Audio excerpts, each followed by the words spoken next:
Hi everybody, I'm Paolo Fabrizio and welcome to the second episode of Social Antipasti. Today I'm going to speak to you for the next 5 minutes about social engagement.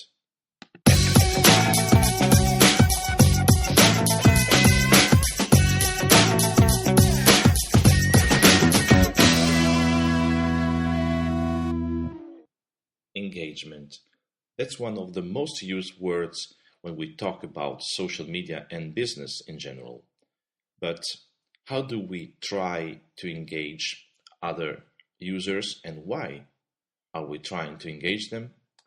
So, what I'm going to focus today is, how to use empathy and team working to use social engagement to get the best, to boost your business. Well, the first thing to do when you're still building your network is to identify those contacts that may be very useful to you for your business. So, for instance, you may define and divide those people who have special skills or particular job connections that may be useful for you.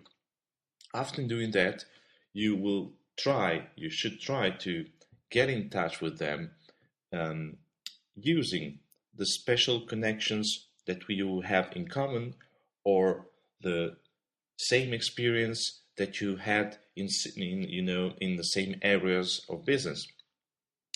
By doing so, you can try to learn more from them through an honest and open conversation, and at the same time, you can build empathy.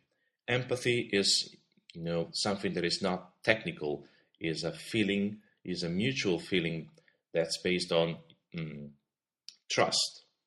So you build relationships, you build trust through empathy, and in this case, you have to be honest, open, and transparent.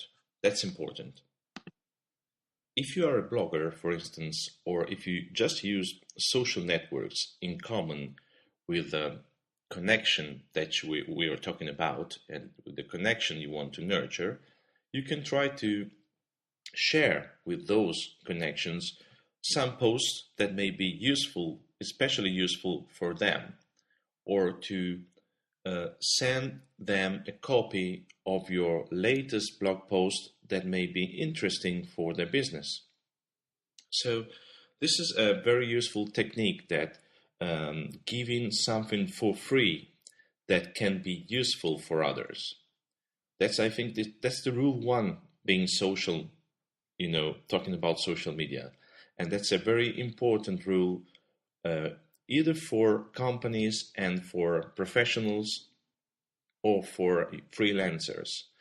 Um, Everybody will appreciate receiving something, some material, some very interesting content, provided that you are going to do it not on a regular basis, not every day, without a pushy intention. That's essential, I would say. After receiving feedback, and you'll ask for feedback after sending content such as blog posts or articles that you found on the internet or on social networks. And by receiving feedbacks from your identified preferred connections, you will learn more about them. You will learn what they prefer or what are they looking for, because they may tell you, thank you, but this is not the kind of content I'm looking for. I'd rather get those kind of content. I'd rather get more technical information about this matter, or more information about this kind of business that I'm going to build. So getting in touch and working on social engagement helps you to know more about leads, because we're talking about leads, and building through empathy what can become in the near future cooperation, or which would be based on team working. But you have to start from these previous steps before try to do some networking. That's why today I've talked about social engagement. Well, 5 minutes are over. Also, this time, I thank you very much for listening to my second episode of Social Antipasti, and I'm looking forward to meeting you for the third one. Ciao.